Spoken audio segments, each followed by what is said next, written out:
Everyone's got opinions when it comes to leadership, and let's be honest, how many experts do we all know? But where can we find real leadership advice that's not BS? Well, look no further. Welcome to No BS Leadership, where on each episode we attempt to expose the gap between what leaders think they should be doing and what actually works. Listen in as we irritate some, inform others, and challenge all leaders to discover a better path to the leadership excellence we all want. I come to save the day. Oh, what a lead into today's episode. If you're listening out there, who does that remind you of? Jeff Conroy. Mighty Mouse? Thank you. Thank you very much. Mighty Mouse. Underdog. Was it Thunderdog? Underdog? It wasn't. No, that was Dudley Do-Right. Mighty Dudley Mouse. Do-Right? Mouse. Okay, Dudley whatever. Pay the rent. I can't pay the rent. You must pay the rent. Sorry, go ahead. That was one of the heroes of our childhood. Or maybe it was my childhood. Maybe you guys not so much. Maybe I don't remember it. Too long ago. Yeah, it's too long ago. But so we grow up knowing about heroes. We aspire to be a hero. And sometimes when we get into leadership, we mix up being a hero with being a good leader. As a leader, if you are thinking maybe this is your problem, do you find yourself constantly taking charge of things when they don't get done, taking over when they're not being done in a way that you think they ought to be done? You wouldn't be the only one, because they think, looking back to our heroes in life, whether it be our daddy, whether it be in our life, or if it's Mighty Mouse or Superman, they always took charge. They always took charge. They saved the day. And this is what great leadership looks like to you. When leaders constantly take charge and they don't know how to show vulnerability or ask for help, what's worse is they think they're doing it right. So, guys, I want to talk about the hero leader today. And I know that there's different definitions. We're going to get into that. But what kind of an effect does a hero leader have on a team? Let's go to Geoff, because you're all about fun. And that sometimes is not fun. It's not fun for the leader. It's not fun for the leadees. Yeah. Well, I think that you're right. And if we're talking about that hero leader in the negative way, because obviously there's going to be a positive to it. You come in and you save the day. But I think that you're talking about that negative aspect where they come in and save the day all the time. And your team doesn't have the opportunity to learn the skill or to actually perform at the level that you as a leader want them to perform at. Because everybody wants to be the hero in their own story. If you're coming in and saving people, they're no longer the hero. They're now the victim. And that can perpetuate a self-fulfilling prophecy. It could perpetuate the lack of ability to actually get the things done that are required of the job because you're constantly being saved. And it can create a lot of stress, which is a little bit of stress is good. A lot of stress is not so good over time. And it's one of those really challenging, where do you find the balance? Because the job has to get done. But isn't our goal as leaders to help the team get really good at what they do so that they can do it and have it on autopilot so they can get things done? Oh, absolutely. Because if we're not doing that, then we're hamstringing our team. And no offense, it's be like, hey, running a 3-legged race with only one leg. It's just not fun. And hero leaders, in this sense of the word, are getting the job done. And so they're proud of that. They're getting the job done because they're wearing themselves out. But they're not. Is that truly being a leader? I guess is the word. So let's go to Dr. Sam. And is that truly being a leader? Just getting the job done? I didn't think about it until you described the hero in terms of the superhero style. So those heroes, not one is a leader because there's nobody following them. They're coming in, they're fixing stuff, and then they're flying off in a very literal, imaginary sense. They have admirers. What's that? Yeah. They have admirers. Yeah, exactly. Fan base, and maybe sell some sweet merch, but they don't have a team usually. So I was pondering the Marvel universe. I'm not an expert by any means. You think about all those heroes in that pile of Avengers. Is there a leader? Let's say maybe Captain America. He's got the integrity and he's got a vision for how things ought to be as far as how people should interact. But then everybody else is doing their part, sometimes independent. And of course, the Iron Man character often gets killed in the end to save other people. What? Sacrifice isn't the same as leadership. Spoiler alert if you haven't seen the movies. Sorry. Right. If you haven't seen that 8-year-old movie, apologize. Apologize now. No, I don't. It's been that long you haven't seen it. That's on you, frankly. Wow. Yeah. But the heroes, if they see their world and the space to be cleaned up by them, chances are pretty decent. They're not leading anybody. So I don't think you can be an effective hero and an effective leader. You can have heroism in your leadership, but I don't think you can be all hero and still be a leader. What an important point. Thank you for bringing that out, because it's not bad to have heroic tendencies. And just like my daddy, he was my hero. And I followed him to the end of the earth. But would I have done that if he was always making me feel less than by taking over? He wanted me to grow. Moms and dads want their kids to grow so they'd someday get out of the house and do it on their own. That is our task. As leaders, we could look at it that same way. What do you think, Jeff Conway? You were just talking about your son. Yeah, no, I was once told you should manage like a mom. Moms don't care if you're happy. They just care that you're productive and you're successful and that you're safe. What you're describing, in my opinion, the hero is the typical design for servant leadership. Servant leadership is, by definition, is leading those who don't know they're being led, is jumping in there and be a part of it, but letting those people be the hero in the story. You're just leading, and that's servant leadership. Yeah, my son in his senior year of high school in October got a progress report, and he was getting a D in a class. He's 26. He can deal with this now. And I said, how come you're getting a D in this class? He goes, I'm not turning in my homework. And I go, why aren't you turning in your homework? You've only got 6-7 months of school left. He goes, he shrugged his shoulder and he goes, I didn't feel it. So me as being the good servant leadership went off on him. Good servant. I had to set the baseline. But you cared. I did. And I told him that now I'm going to get these progress reports on a weekly basis and I'm going to write them like Zorro. And he got out. You just got to trust that what you're doing with your team is going to come to fruition at some point, just like it did with him. His time was not high school. He wanted out of high school by the time he was a junior. He wanted out of high school. But college was his time.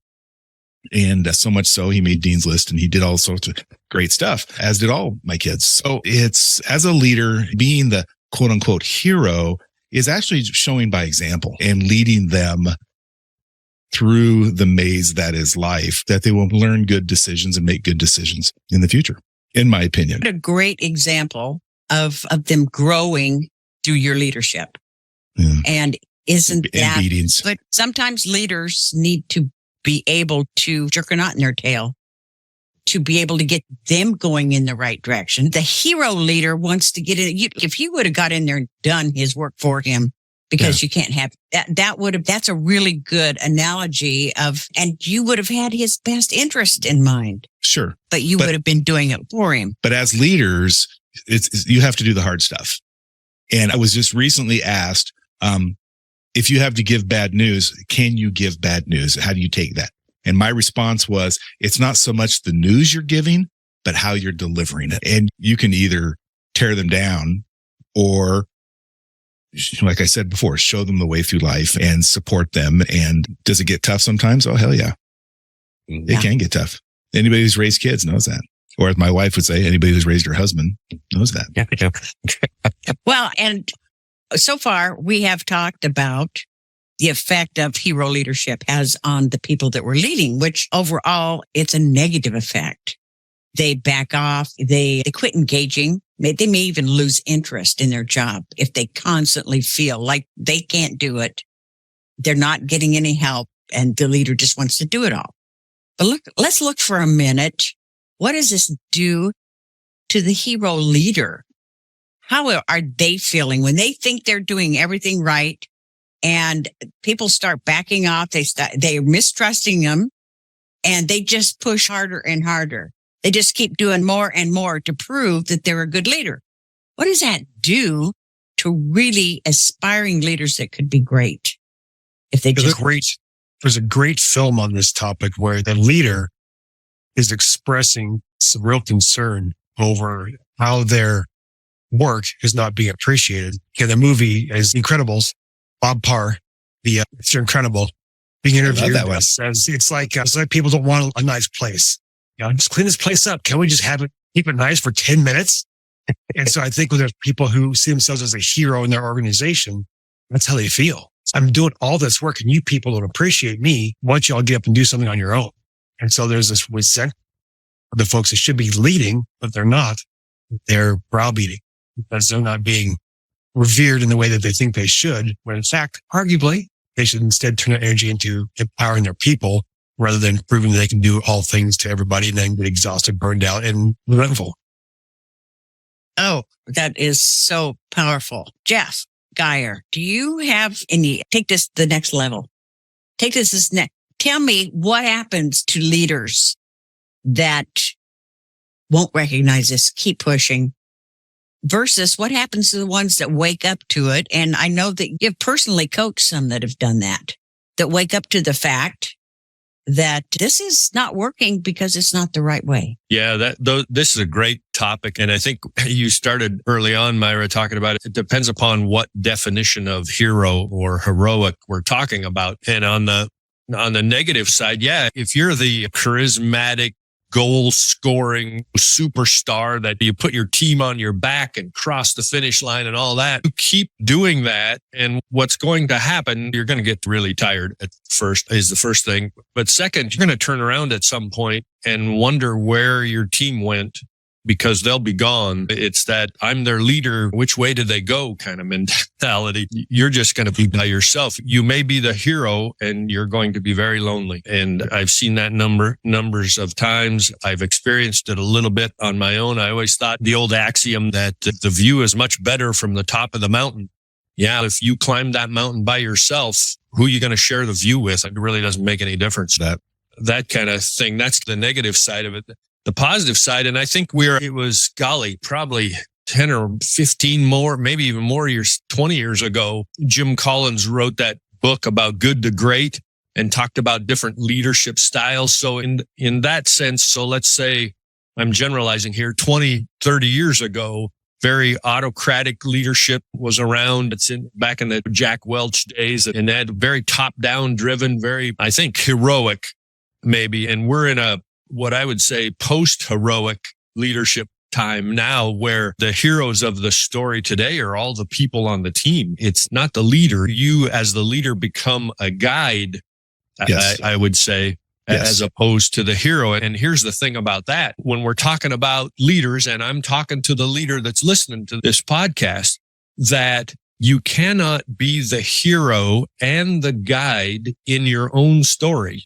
You have to be one or the other. And the truth is, we all as human beings want to be the hero. We all have that desire to win. So what you need is, and here's the shameless plug for coaches, what you need is a guide. And that's what coaching is all about. We help people attain the things that they otherwise couldn't, because you cannot be the hero and the guide at the same time in your own story. Oh, yeah. Beautiful. We're all sitting here with our mouth hanging open. That was so well said. And I hope if you're listening to this, I hope that you think about that, because it's not right that you're out there pushing and doing everything you know of, and it's not working. That is just not right, especially when there's people here to help you, because you deserve better than that.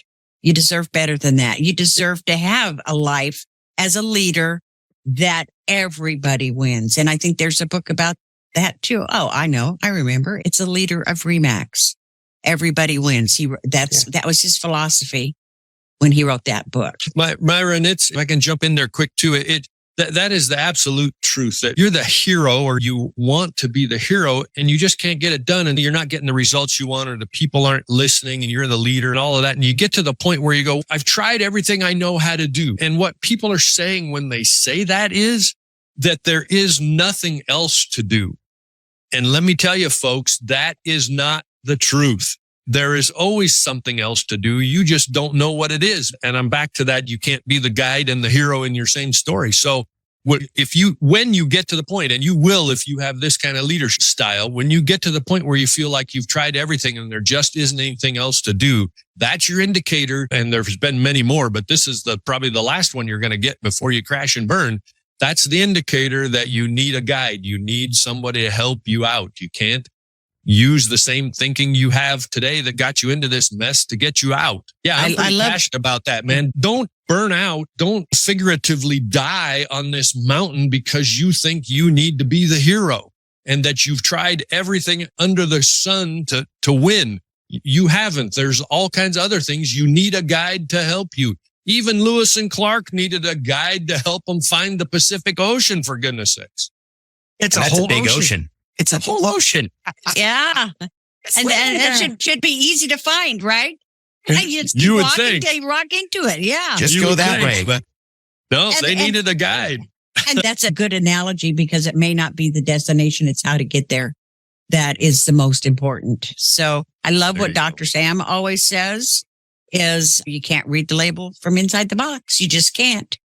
So this has been I could talk about this for hours because I'm very passionate about it. And I think if I have to repeat, you cannot be the leader and the guide, or the hero and the guide in your own story.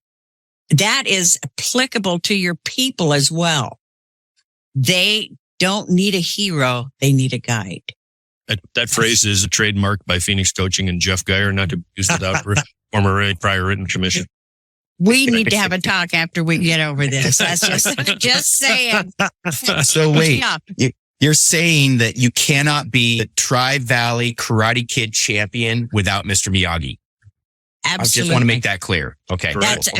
And that's another great example. And actually every movie you'll ever watch, or generally, or if they're interesting at all, will follow that. The hero is not the strong one. The guide is a strong one. The guide brings the hero up to their potential. That's our role as leaders of groups, is to bring our little band of heroes up to their potential so they can turn around and do it again. Yep. So you guys have any parting thoughts that you want to share? This has been a wisdom sharing wonder. This is, you guys have really stepped up to the plate on this one. Do you have anything else that you'd like to leave? If you want to be the hero in your own story, help others be the hero in their story. Yeah. I leave it at that. That's good. Perfect. Mic drop. That's good. We're done. Yeah, we're done. We're done. So, Dr. Sam, tell them in 3 short ways how they can get the help they need. 3 short steps. 3 short steps to get the help you need. The help that you're seeking, hopefully, by listening to this episode, is this notion of being the hero, being the leader, and of course, getting your people to where you need to go. So, thing 1, take a step back and observe your behavior. That will help you identify where you're the hero and where you're the leader. Step 2 is to examine further how that affects your team. Not just when it happens, but how do people respond to that? Step 3 is confirm what you think, asking somebody else, not your direct reports, not your boss, somebody outside the organization who can do an assessment if necessary, or even listen to your accounting of your own observations to help you identify which is more likely than not accurate. It also can help you point out those blind spots and identify where you can continue to improve. Do that. You can email us. You can find us on social media. We have all information in our show notes. Ask us at leadership.co is our email. Let us know what you're up to. Share your story. We want to hear it. And we will certainly want to serve you in the best way possible. And I'll just add to that, for one thing, become aware, observe, reach out. Does that summarize it well? That's the one. Yeah. Become aware, reach out, become aware, observe, and reach out. Because we are all here to help you. We're passionate about you becoming the hero in your own story. And with that said, wishing you the biggest cape in the world in your own story. We're going to we're going to sign off for this time and really appreciate you tuning in and look forward to talking to you next time. Bye-bye now. Bye. Bye.